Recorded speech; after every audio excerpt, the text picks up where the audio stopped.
un punto de partida. Principios, pues ustedes saben, puede ser entendido como máxima, como regla de conducta. Tengo mis principios, como una verdad o idea que sirve de fundamento a otras. Los principios de Arquímedes, unas primeras nociones de un arte, de una ciencia. Ok, en lo que sigue, en lo que voy a exponerles, quisiera que se entendiera principio como una idea fuerza en la que se basa una teoría, una práctica o una técnica. Si ustedes recuerdan, la didáctica magna tiene principios. Hay unos principios.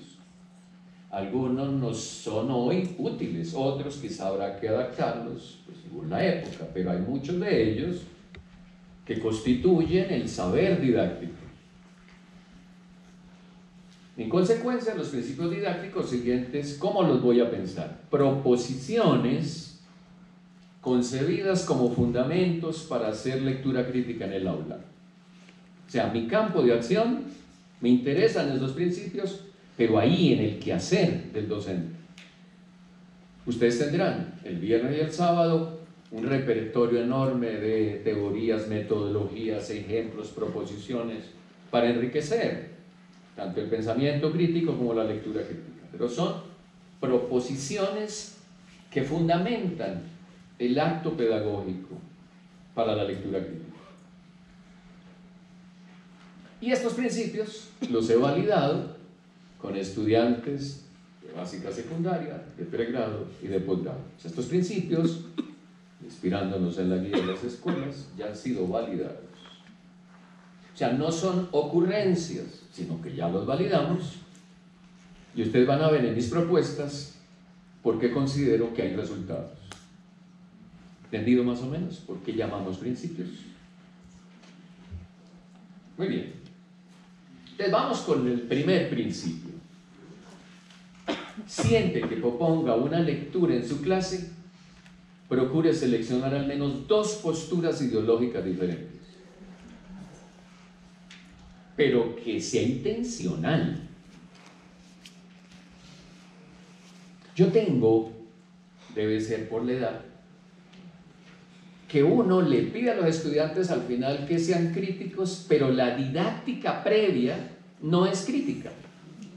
¿Se entienden? O sea, uno le pide al final, ¿y esto por qué no es crítico? Pero la clase la hiciste básicamente con exposición tú, y el modelo es de una sola orientación temática. Es como si uno pidiera la lectura crítica, pero en el previo nada de eso hiciera.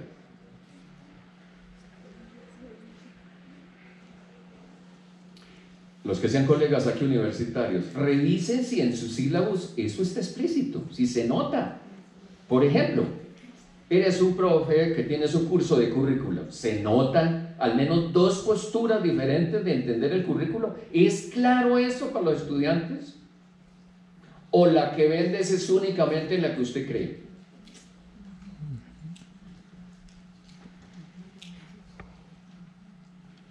Entonces, eso tiene un propósito y lo que yo he visto no es resultado. El propósito, pues, es comparar fuentes, opiniones, posturas ideológicas, tener una visión plural de los hechos, los temas o los problemas. Este para mí es clave en el acto primero de enseñar.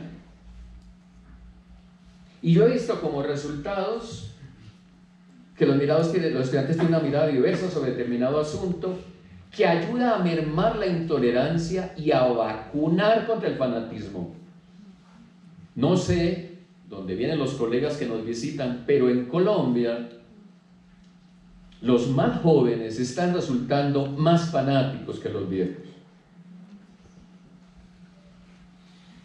Y el fanatismo, que es muy bien utilizado por la politiquería, que saben dosificar los medios de información,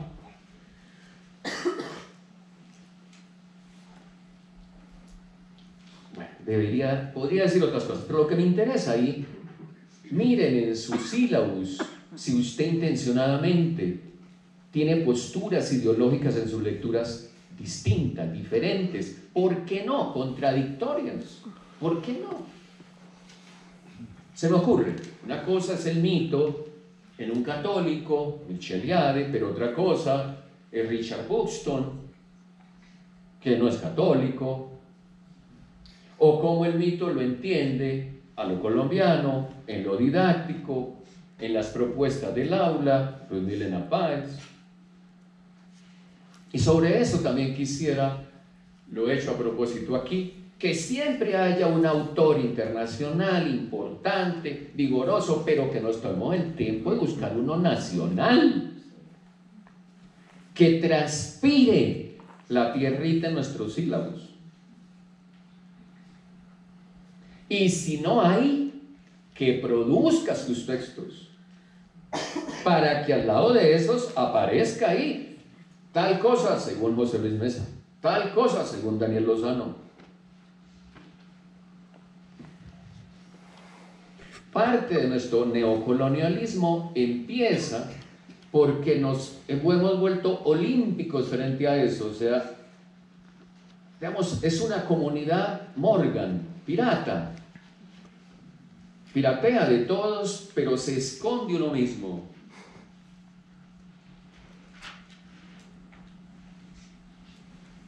Bueno, ¿pista 1 más o menos o no? Siempre que proponga una lectura en su clase, procure seleccionar al menos 2 posturas ideológicas diferentes. Y que haya pelea en clase, y que haya discusión en clase. Y cuando los estudiantes te pregunten, ¿y entonces qué, profe? Esa es la clave, ahí empieza el ejercicio. ¿Y entonces qué, mijo? ¿Cómo la ves? ¿Por qué esta sí o por qué esta no? Uno mismo tiene que como hacerse cierta profilaxis para que entre esa propuesta en el aula. 2, lea o invite a leer los textos en su contexto histórico. Ubique la obra en la perspectiva nacional, regional e internacional. O sea, yo diría que la mayoría de nosotros nos mandan a leer, si es que no nos dejan en la fotocopia el texto. Para los colegas que están aquí hay una universidad pública, no digamos el nombre, bueno, hay una universidad pública, y al lado de esa universidad, en un sitio de fotocopiadoras, tienen por códigos los nombres de los profes con las fotocopias.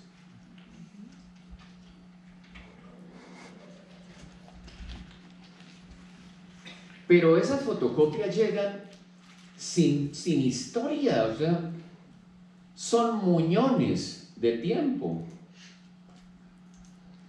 Son una especie de lecturas Frankenstein. Uno confía que el pedacito de pierna tenga vida.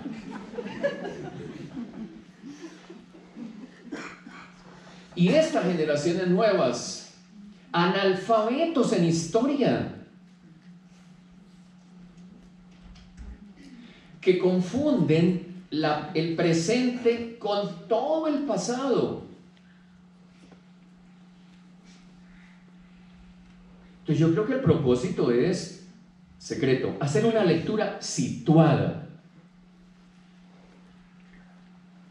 atenta a los contextos y a propiciar un comparativismo de época, de ambientes, de particularidades históricas. A mí me sirvió mucho cuando estudié literatura decir, bueno, ¿por qué estábamos leyendo a Pío Baroja? ¿Pero qué estaba pasando en ese momento en Europa? Pues ¿qué está pasando en Europa? Joyce estaba haciendo el retrato del artista adolescente. Fíjense, mientras que la novela más nueva de Joyce estaba en Irlanda, nosotros estábamos leyendo a Pío Baroja. Uy, importantísimo para entender. De una cultura que se abre a una cultura que se encierra. ¿Y qué he visto de resultado? Evita la pérdida o omisión de los referentes espaciotemporales, muy importantes para entender la producción y circulación de las producciones intelectuales. Siempre están atadas a un contexto.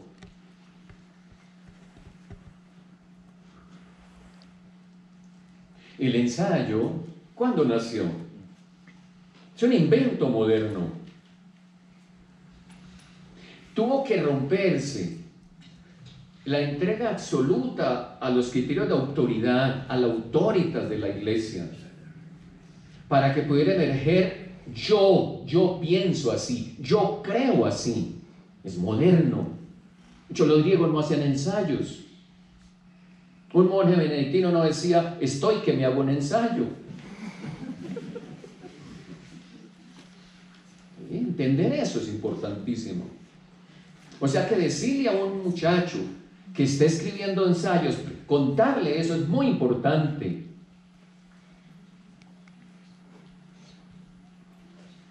Miren, les recomiendo que busquen, porque se consigue ahora, pero especialmente en las librerías, en antigüedades, cuando Venezuela era otra y tenía una editorial famosa que se llama Ediciones Ayacucho, de pasta negra, que es famosa. Usted va a Antigüedades Quevedo, va a Merlín Libros, que conste que vi la bibliografía situada. Esas son librerías viejas de aquí, pero muy importantes. Allá se consiguen esas ediciones. En la parte de atrás de esas ediciones se encontraban cosas como estas, que son una joya didáctica. Entonces el profesor está leyendo a José Asunción Silva, está leyendo algo, y era en una noche, y era en una sola sombra larga, y lee, bueno, cualquier poema, cualquier nocturno de esos. Pero el profesor nunca se ha preguntado, ¿y qué pasaba en el mundo? ¿Qué pasaba en Colombia? ¿De dónde un tipo